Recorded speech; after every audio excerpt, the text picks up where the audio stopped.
Hey everybody, so today I've finally had a bit of a chance to sort through all my RC race cars, and I thought you guys might be interested to have a little bit of a look at them. So I'll give you a little bit of a guided tour quickly because the rain's about to come on. So first off, we've got my very first TA-02 chassis that I raced for about a year back in 1998. It's not got the original body on it anymore because that was absolutely trashed, and the WRC 99 body is getting almost impossible to find now, so it's got this rather nice 2007 little tribute to Colin McRae on the roof. Next up was another TA-02. This one is a carbon fibre chassis though, which I'll go into a bit more detail. Then the first non-Tamiya entry, this is an HPI Pro 2.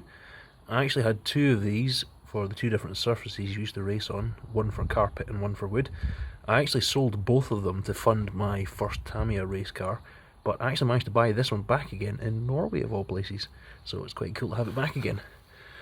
Then the first Tamiya EVO, so this was a Tamiya Evolution 3, one of the most awesome chassis I've ever driven, but when you look at it now, it's so basic compared to the later ones. Then we've got another EVO 3, this time is the EVO 3 MS, which came a little bit later. Then the Tamiya EVO 3 Surikarn edition. It's got some lovely red bits on it, which I'll have a closer look at soon. Not painted the body on this one yet because the original body was chrome and I was actually banned from racing it a few places because it was putting people off. So let me know in the comments if you think I should do this one, the box art white, or if we should do it chrome. Then we've got another EVO, this time it's EVO 4. In a carbon fibre NSX body. Then the Evolution 4 MS, which has got a few extra toys on it. Then another Evolution 4 MS, which has got even more toys again, so we'll have a look at that in a minute. Then we've got the TRF-416, so this is the first belt drive chassis that I bought. It's been converted into my drifter at the moment.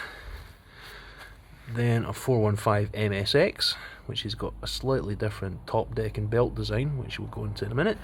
And last off, my final racer from 2009, the 416 MS. So first up we have the two Tamiya TA02s. So the very first one that I used had minimal hop-ups. I put some alloy shocks on it.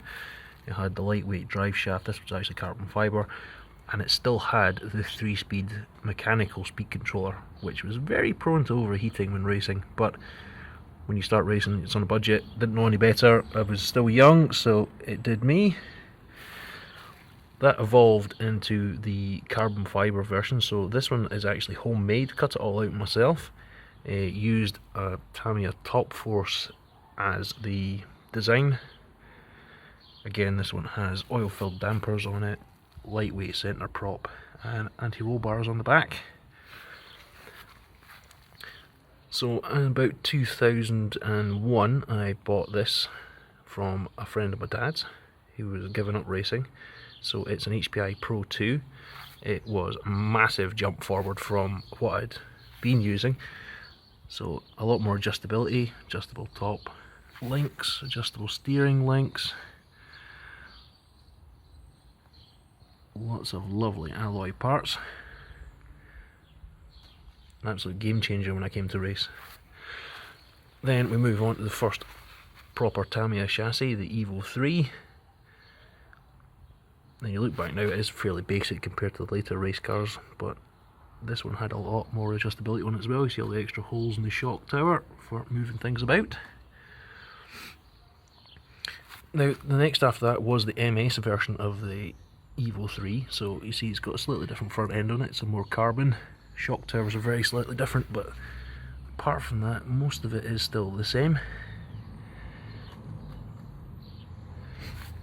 Then this one I bought just because I really liked it, so I've never actually raced this one. It is the Evolution 3 Surikarn edition, so this was built to celebrate their works driver winning the Asian Touring Car Championship.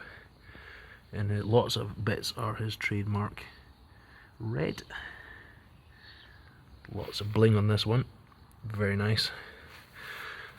And next up was my first outdoor chassis. This is a TA04-R which has had quite a lot of upgrades put on it, so it's almost a TA04-TRF, but not quite.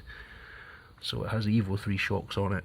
This really nice silver carbon fibre, so it's actually got aluminium put in the carbon fibre weave to make it stronger. And then this one I bought just as a bit of a celebration to Tamiya. So they won the 2004 and 2005 World Championships back to back, and they released this Evolution 4 with a few upgrades on it. So this one has the clear differential covers on it. Every single part of the drivetrain is alloy.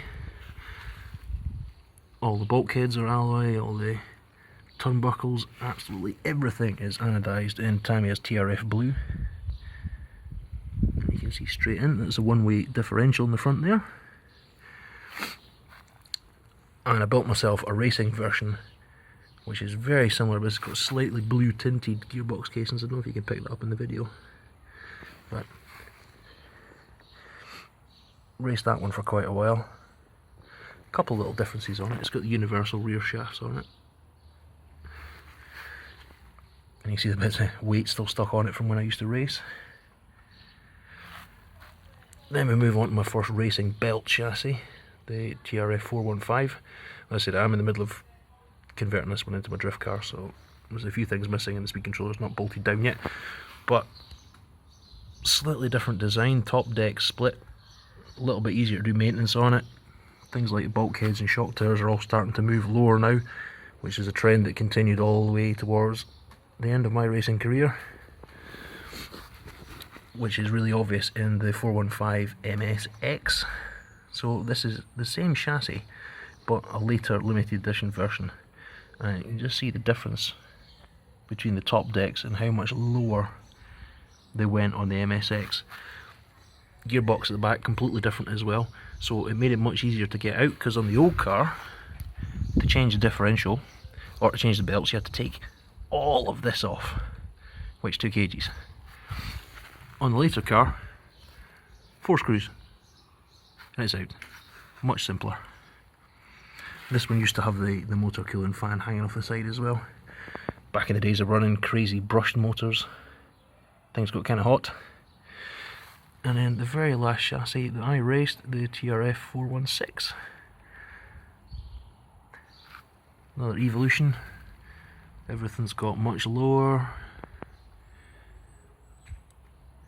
The belts are now either side of the spur gear, so apparently that reduced torque twist by quite a bit. So you see in this one, belts both run off the same pulley. On this one they run either side. And that's it. Hopefully you enjoyed that little video, and I'll do a more in-depth review later on.